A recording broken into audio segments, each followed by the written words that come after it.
bisinon sa Ginoo. Thank you, Walter. Nakapangalaga dito panayon kay kita na to. Pero dili basta-basta ang kalimutan no, kasi kasa mo ligi, gubot kayo.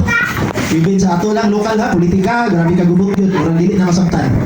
Usahay karon na ay galipong na ta, asa ta mo tanaw na news dito ba sa mga sa gobernador, dito ba sa impeachment, abot unsa lang ang kinabuhi.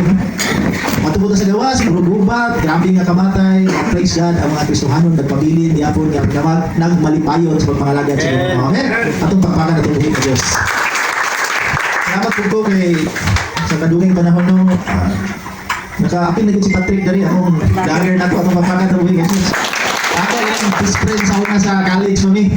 Uban ko ni kay manali malagitag masyaw na lang kay baka pamiliti ta sa atong pag-eskwela.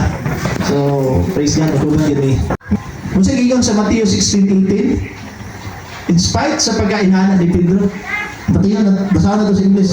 Now I say to you, that you are Peter, which means the rock. Upon this rock, I will build my church, and all the powers of hell will not conquer it. Amen? In spite sa unsa ang pag-angkon ni Pedro sa iyang kaugalingon. Amen? Mura gini sikreto mga igsoon, bisa pa daghan mga igong illustration na rin. Mura gini sikreto para mahimong authentic ang imong pagkaikaw. Amen? Di na kinahanglan Kristohanon ta, bear tag image kinsa man ta. Ngayon pa sa pulong sa Ginoo nga ang tanan nakabsan sa himaya. Himaya. Tanan. Ikaw ro lugar wala. Amen. Wala ito, usay magduha-duha ka, kung gamiton mo kas Ginoo, dili. Sultian ta ka karon ay na pagduha-duha, kitang tanan ang ayanta. Because ang Ginoo wa magtan-aw sa imong pagkaikaw, kundi nagtan-aw sa imong pagtuo diha niya. Amen.